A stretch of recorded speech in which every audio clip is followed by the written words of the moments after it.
fog. It hides the northern Pacific coast of Canada for most of the year.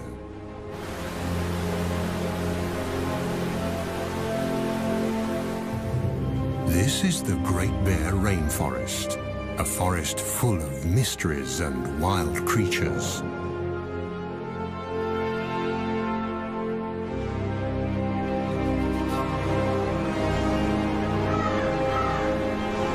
And it's one of those wild creatures, the rarest of them all, that we are looking for. Mochkmol, the spirit bear.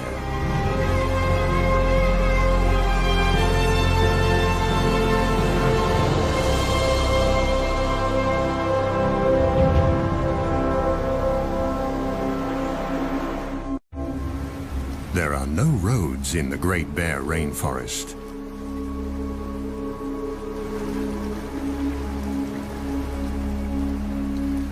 This labyrinth of islands is best accessible by boat. These people, scientists, have to approach this rugged coastline from the water to reach the unique temperate rainforest and discover the secrets it holds.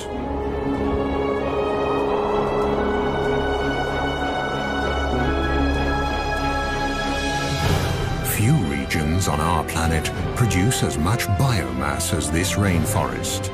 It's the world's largest and most productive temperate rainforest and thrives along the west coast of Canada, a vast 300-mile-long expanse of fjords and islands along the North Pacific.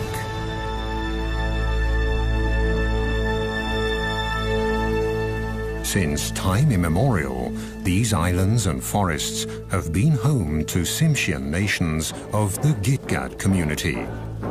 The Gitga'at believe that they are one with the land, the forests, and the ocean. In their world, the animals are their brothers and sisters, and the time when the last ice age covered the west coast of Canada is also a part of this legend.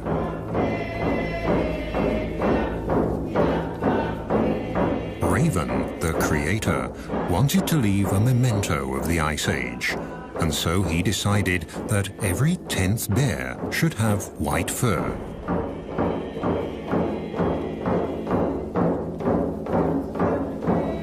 This, they say, was when the spirit bear was created, the white bear of the rainforest.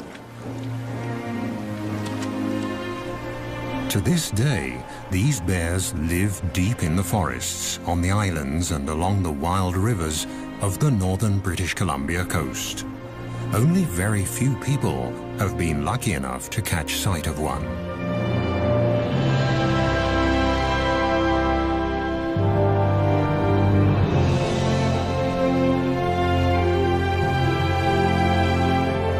Like a gigantic wall of granite, the coast mountains block the clouds that roll in from the Pacific Ocean, causing them to rise up and drop their moisture. This almost incessant precipitation is the motor that drives the rainforest. A motor that never stops and never falls silent.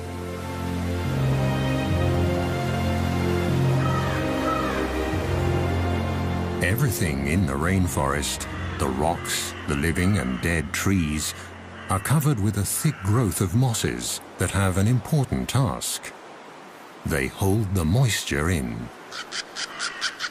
In this way, they keep the forest humid and cool and stabilize living conditions for all animals. In the temperate rainforests of the north, biomass doesn't decay as quickly as in tropical rainforests. The destructive organisms here are slow and need a lot more time to do their work. Yet this rainforest is more productive than those in the tropics.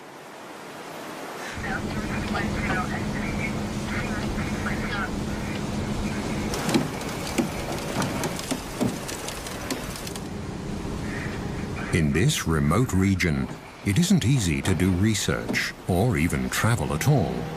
Very few smaller boats venture this far north along the wild, rainy coast. The only chance to find the bears is when they come down to the streams for the one big event of the year.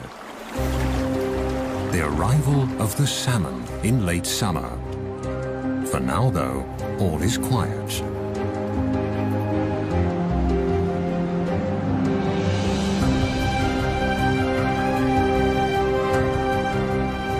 Is this the quiet before the storm?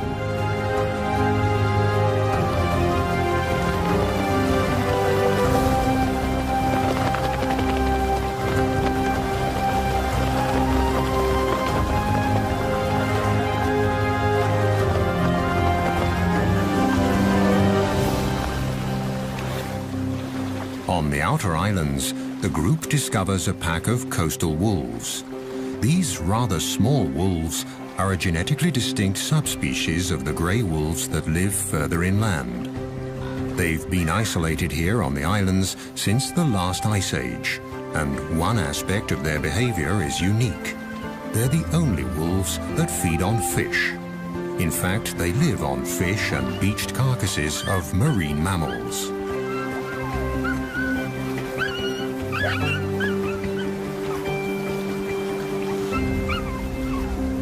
Food that also attracts other hungry visitors.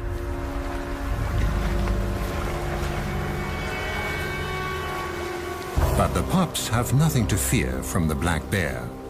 During the spring and summer months, the bears eat berries and grass, and they move slowly to save energy, because there are not enough nutrients in the grass to help them gain weight.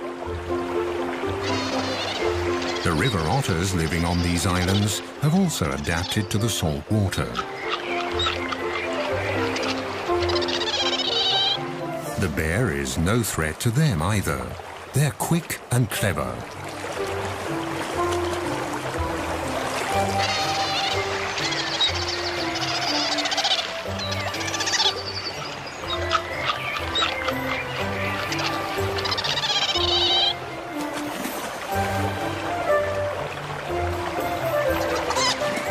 The intertidal zone is their buffet.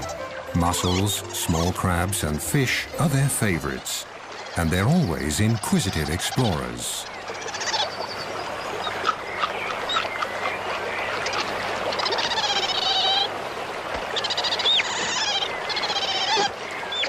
The ravens, the heralds of the rainforest, announce a visitor.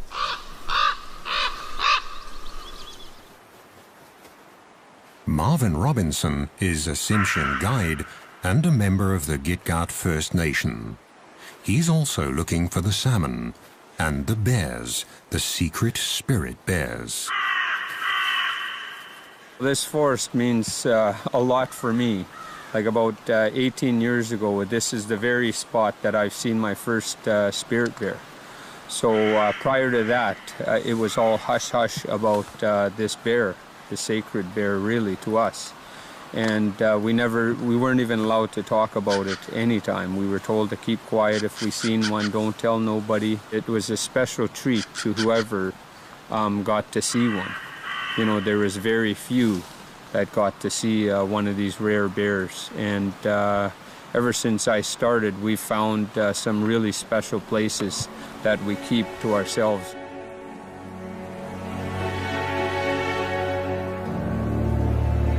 And indeed, the places here are special. On the outer islands, waves and winter storms have created magical beaches. Most of the islands in the Great Bear Rainforest are rocky and precipitous. Wide estuaries and shallow coves are rare. But the steep cliffs also offer food. Here, with a little luck, a visitor could get a first glimpse of the mystic animal the experts are looking for, the famed spirit bear, one of the rarest animals on Earth.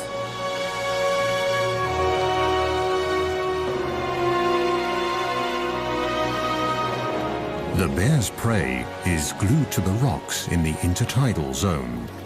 Barnacles grow in the cold waters of the North Pacific, and at high tide, when they're covered with water, they look almost like animals from another world.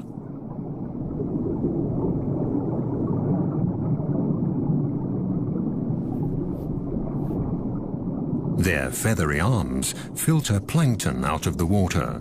It's hard to believe that these little creatures are related to crabs.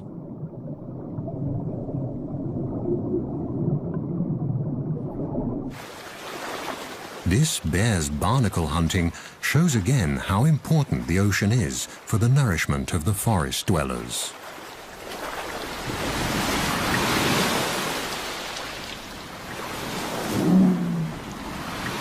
And there's enough nutrition to feed even the largest animals that roam the waters, the whales.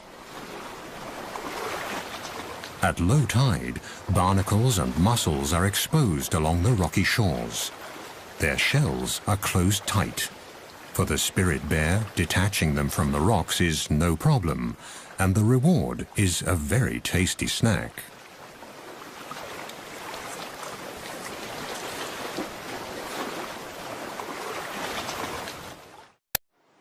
Some of the oldest and largest trees in Canada grow here. The giant Sitka spruce, the ancient yellow and red cedars, and the hemlock, trees that need the cool, the fog, and the rain. They are the foundation of the temperate rainforest.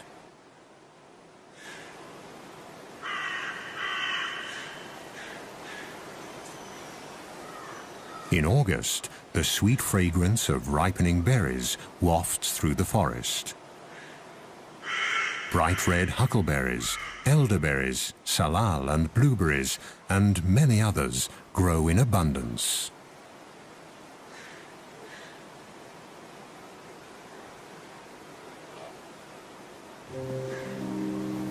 For the bears, the berries are a crucial staple to tide them over the leaner months of the summer before the salmon arrive.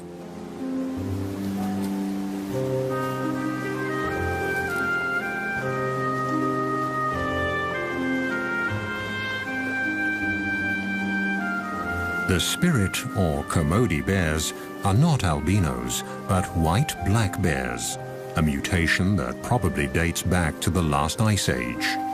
And between the rocks and the trees, white is a good camouflage. The bear's sweet tooth also helps the bushes to spread. They pass up to 400,000 seeds per day in their droppings. Thus, the plants colonize new territory.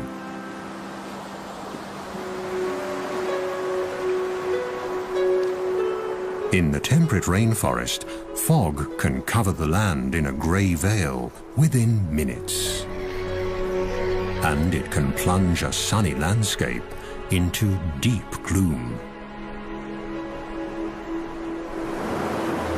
Along the mainland coast, the islands of the Great Bear Rainforest lie close together.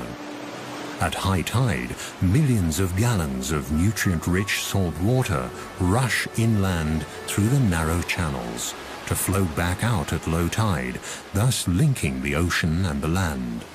The currents sweep along everything in their path, creating a rich broth full of life.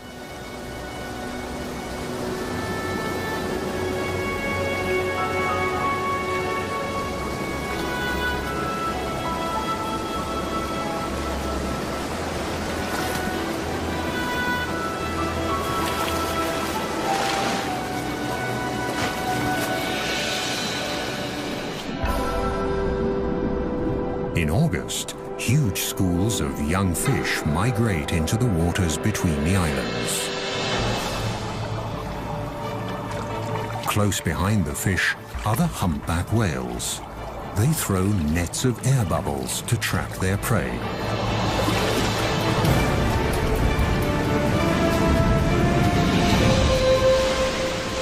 Success. Thousands of fish are caught in their gigantic mouths. Their baleens filter krill and fish out of the water. Again and again, the whales will feed for days.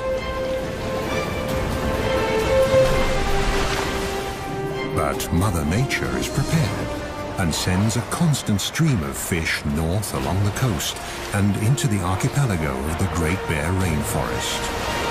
They all get their share, large and small, young and old. This is the land of milk and honey, the Galapagos of the north. The productive zone extends far below the water. The species here are not as numerous and varied as in a tropical coral reef, but the vibrant colors and the sheer size of the underwater organisms can easily measure up to the tropics. Deeper down, among colorful mollusks and cold water corals, the ocean harbors another secret of this region, a life form from the age of the dinosaurs, a glass sponge. The intricate and beautiful structures of this 300-million-year-old organism are made of glass and very fragile. The rivers and streams of the Great Bear Rainforest wash sediment into the ocean constantly, and the nutrients slowly sink down and feed the coral. Its red branches that can thrive in this 6-degree cold water are the perfect hideout for small crabs and fish.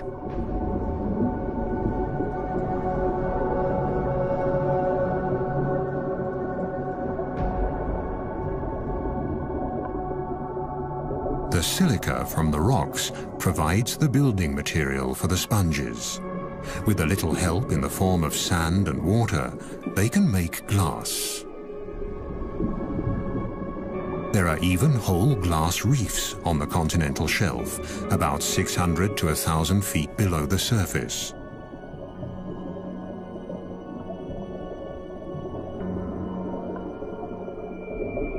These ancient organisms build complete reefs, powered by nutrients and runoff from the rainforest. High above the reefs, a female humpback is playing with her calf. Thanks to the rich feeding grounds, the little one is growing fast. In a few months, when they leave the cold waters and head south, they'll need all their strength.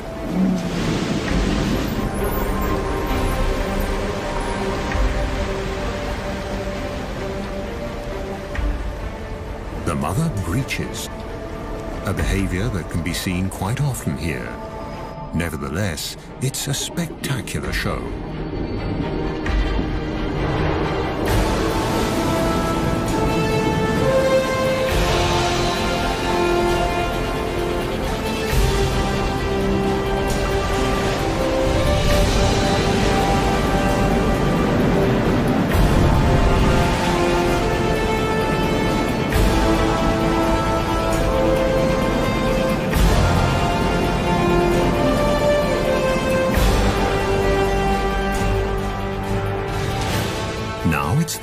September, and the fish run that all the animals here are anxiously waiting for is approaching.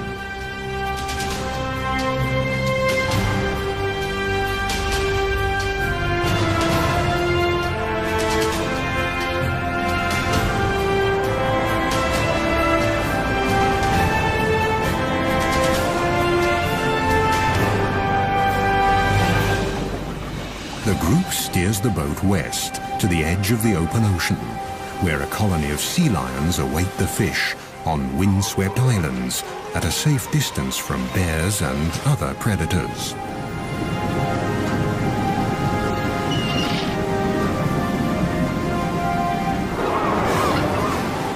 The Steller sea lions are the largest of the eared seals. They're an endangered species that lives on the rugged outermost islands along the Pacific coast.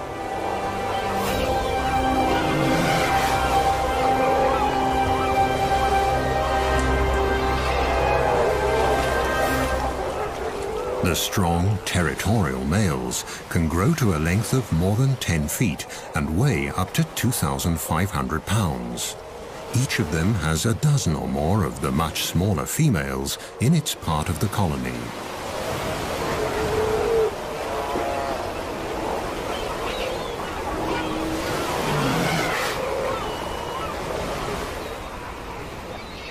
Since the 1970s, their numbers have plummeted, and scientists have yet to find out why. Overfishing of the Gulf of Alaska could be one of the reasons.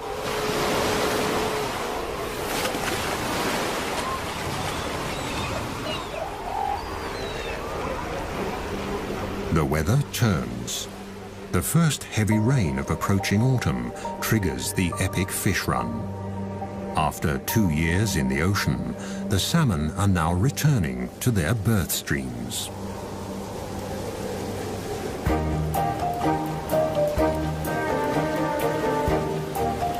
Are the fish here yet?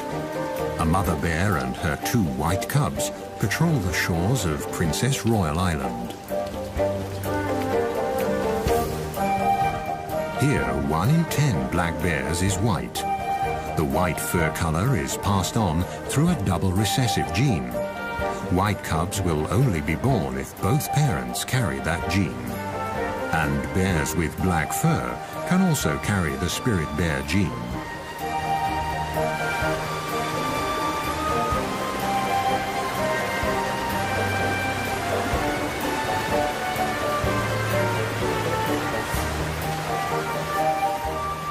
Eagles and river otters are the first to discover the approaching salmon run, which they are awaiting impatiently at the mouth of the river.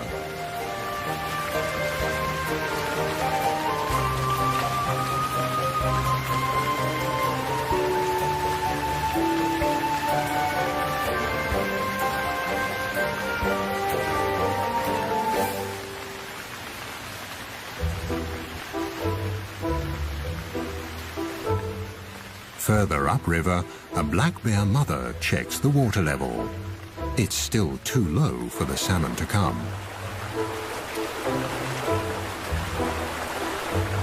This little bear will see the salmon run for the first time in his life.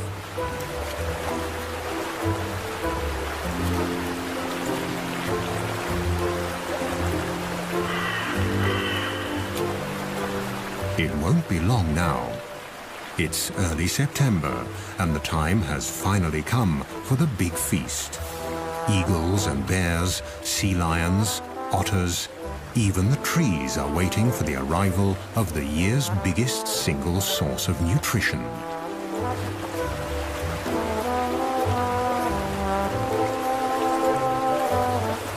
And the big feast will also complete the yearly cycle. Shortly afterwards, the bears will start looking for winter dens.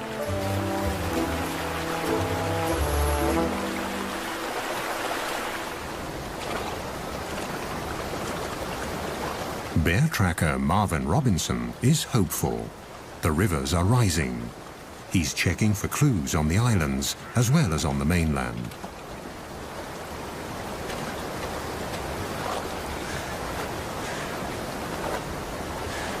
Across the channel from Princess Royal Island, a grizzly mother and her 2-year-old are also checking the waters. Grizzly bears live on the mainland, leaving the islands to the black bears.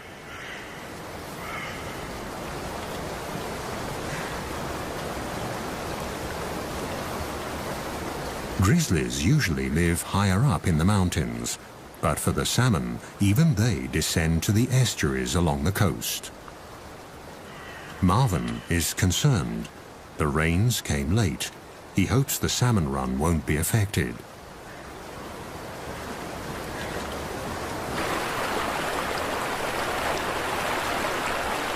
Now, at last, the water levels are rising.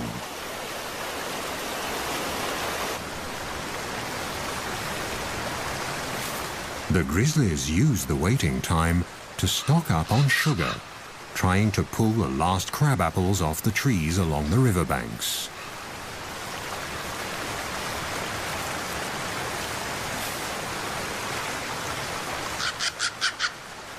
For the mother bear and her young, this will be their last winter together.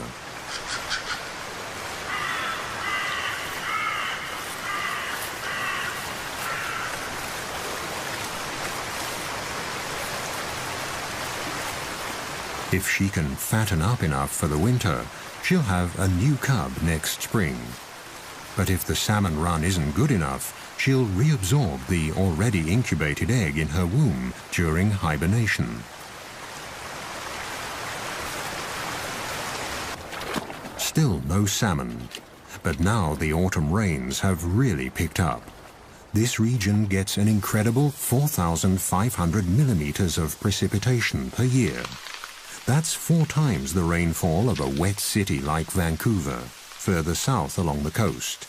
This is a true rainforest.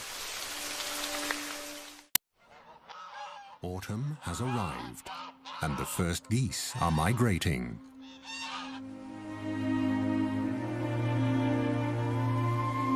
Finally, the water level in the rivers is high enough for the salmon to migrate too. They'll return to the self-same waters where they were born, among the gravel banks upstream.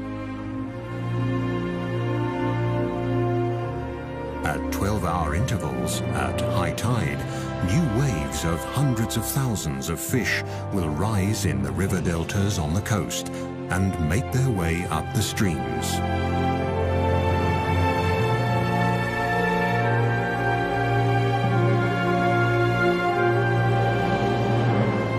The clear waters of the wild streams along the northern coast of British Columbia are the habitat the salmon need to reproduce.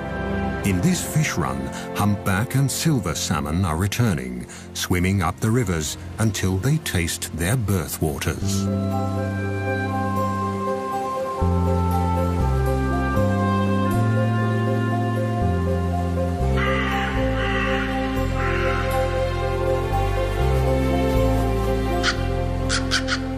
They're here. The ravens, the heralds of the forests, spread the news. It takes stamina and blind determination for the fish to get to where they have to go. It's now or never. This is their only chance to reproduce. But the predators are already lining up. From the seagulls to the otters, they all want their share. For the animals of the Great Bear Rainforest, the waiting is finally over. Now it's time for fish and caviar.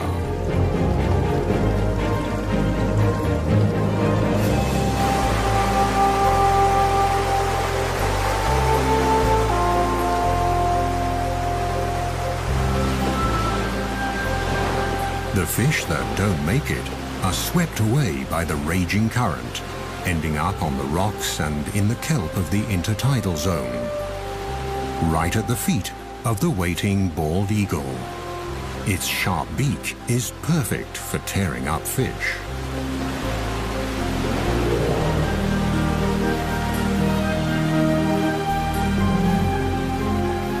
The gulls will get their fair share. But here on the Rain Coast, the bald eagle is the true king of the skies. On the verge of extinction only a few decades ago, these magnificent birds have made an amazing comeback.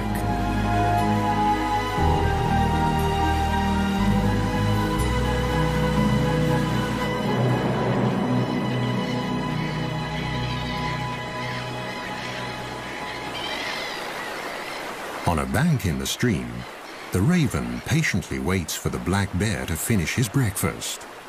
Without the bear, he wouldn't be able to get to the food. The skin of the fish is simply too thick.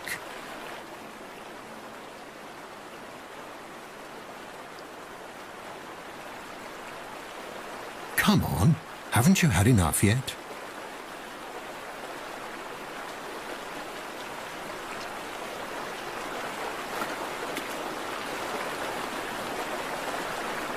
One salmon that never fulfilled his reproductive destiny. He died on the home straight. The coastal wolves are also joining in the feast. The estuaries are now full of fish.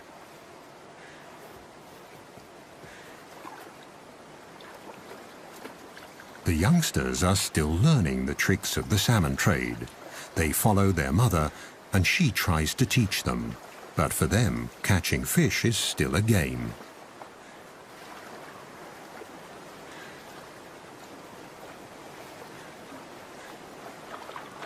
In the shallow tide pools, it's easy to see and grab the salmon, which are tired, in fact almost exhausted from their long journey.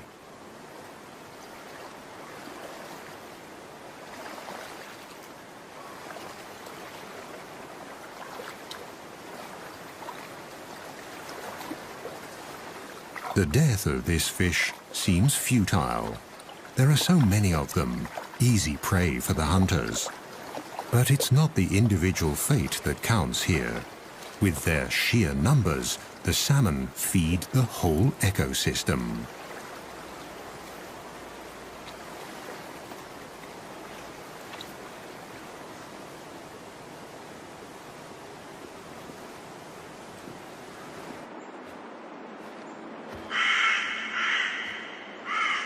Further back in the forest, Marvin often finds leftovers. Sometimes the wolves carry the fish deep into the woods. The wolves don't consume the whole salmon. They only eat the brain. So they carry the salmon off and maybe a little bit further up the sides of the valleys and stuff because there's a parasite in salmon that if the wolves get it, it could kill them. So basically what happens with the wolves is they've taught each other that it's only safe to eat the brain. The gushing waterfall further upstream seems insurmountable. But the fish keep trying again and again. For them, it's quite literally do or die.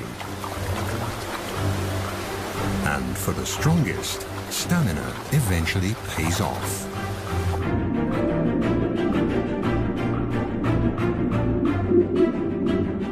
This salmon was born here 3 years ago. Now it has returned to its birthplace to spawn, in perfect sync with all the others of its generation.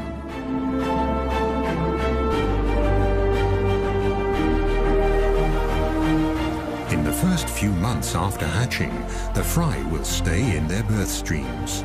Then, during the following summer, they'll drift downriver towards the sea, where they'll feed and mature. They'll stay in the Pacific Ocean for 2 years. Then they'll return to the Great Bear Rainforest to spawn and die.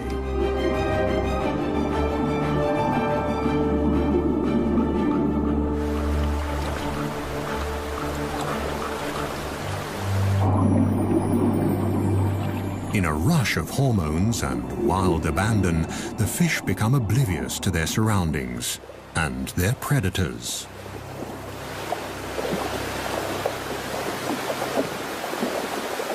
But even now, on their deathbeds, the males fight each other, hooking their deformed jaws together, expending their last ounce of energy for a better position to pass on their genes. The unique cycle of life in the temperate rainforest will be completed once again, as it has been every year since time immemorial. The gulls and all the other animals of the coast are the lucky beneficiaries.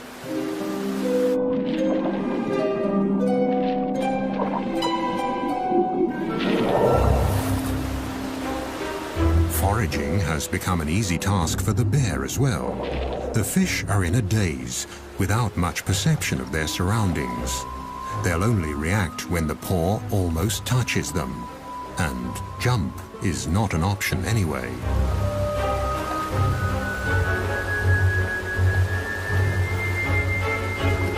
The fish look battered. The journey has taken its toll. Now the bears can afford to pick and choose. This spirit bear even leaves a half-dead male salmon, discolored by fungi that have developed on its return to fresh water. The females that are still carrying their eggs taste much better.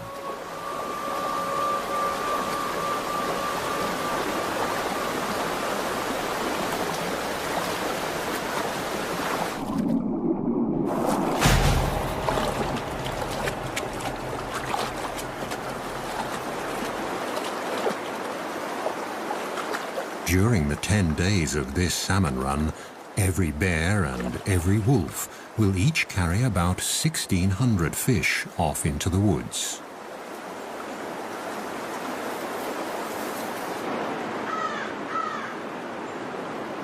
But it still isn't easy to find the spirit bears.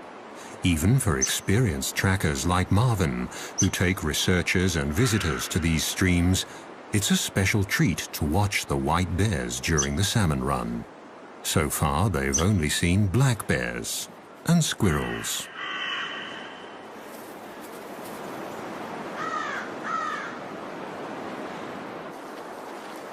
But they can watch various other animals and their behavior during the run. A black mother and her cubs feeding, for example.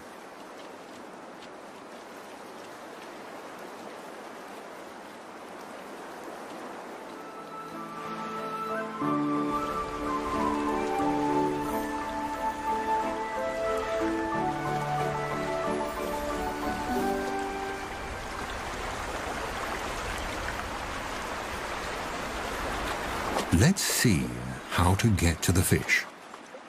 In the crystal clear water, they're easy to see, and they seem tired enough, so they should be easy prey.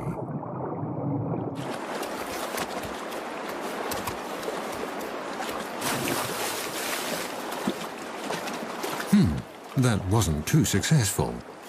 The cub might need to practice a bit to become an expert in salmon hunting.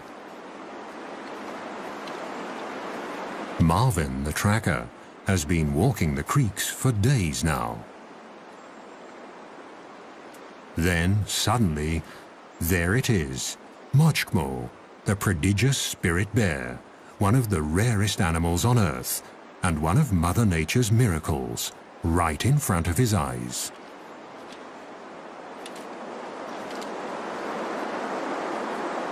According to a scientific study, their white fur could give the Kermode bears a slight advantage in catching fish. To a salmon, the fur might look similar to a white cloud. A black shape would be more threatening. Marvin prefers to believe the legends, that the fur is a memento of the Ice Age. And the cloud hypothesis isn't proven anyway. In lean years, the white fur might make a difference. But at the peak of a good salmon run, no bear, whatever its color, has any difficulty catching fish. The bears almost work themselves into a feeding frenzy. During the rest of the year, the white and black bears rarely mingle. But now they all converge at the prime spots on the streams.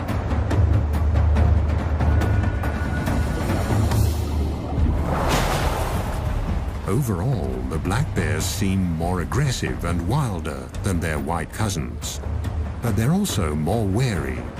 Could it be because, unlike the white bears, they've been hunted before? But wary or not, all the bears have to come to the streams. They have to store fat for hibernation.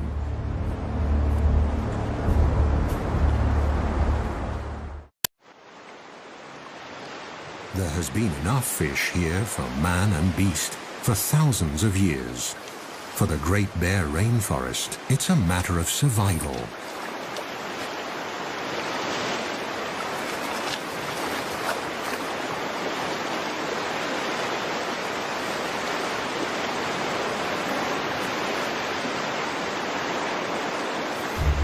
Let's hope for these young bears at their first salmon run that the future will hold the same life for them as the present.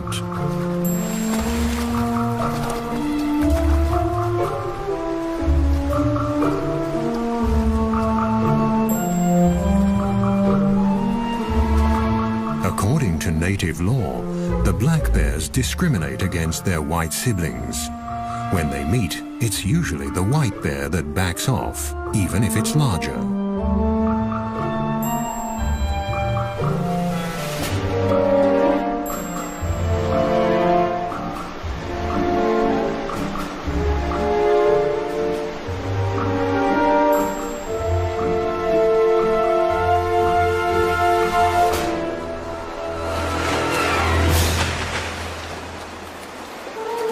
One last fish for the road should be all right. There are so many of them. But the envious competitor is watching, and so the spirit bear withdraws.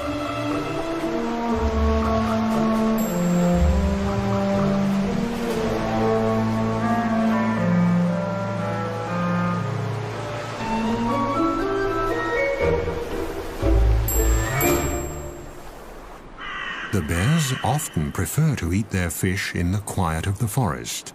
They use day beds in hollow tree trunks or small caves under roots where they rest and digest. Maggots, bugs, and many microorganisms help the process of decay and decomposition. Mosses can macerate the organic nitrogen and make it available to the trees. The salmon are actually feeding the rainforest. The thickness of the tree rings alone can show which years were good salmon years.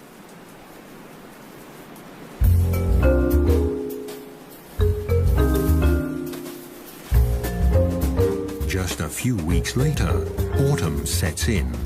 The salmon run is over, but the forest and its animals have gathered crucial reserves and strength for the winter. Now it's time for some of the smaller ones to stash away seeds and other winter provisions.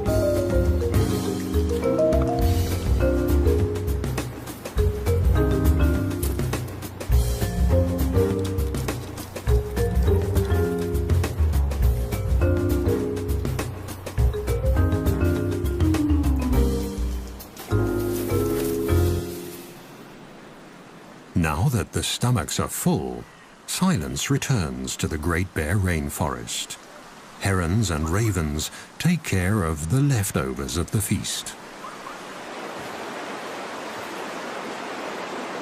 The remainder decays in or along the streams and is scavenged by the ever-present ravens. Whatever's left is swept into the ocean and becomes fertilizer, feeding the krill there. Nature almost seems wasteful, but this brief overabundance has a deeper purpose. The carcasses pass nutrients on into the water. This is their last gift to a new generation of salmon.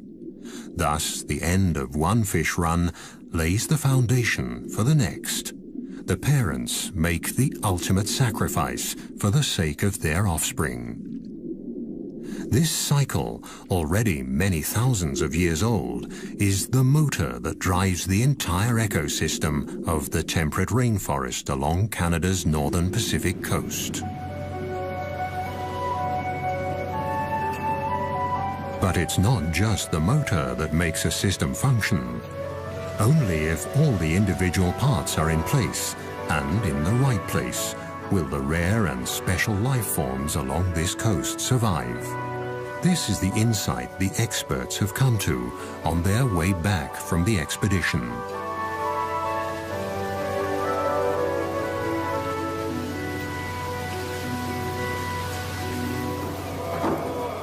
It's a lesson the people of the rainforest learned a long time ago. Their songs and icons tell of all the creatures of the forest and the ocean. But the spirit bear is the one special animal, the iconic species, that symbolizes the spirit of the rainforest.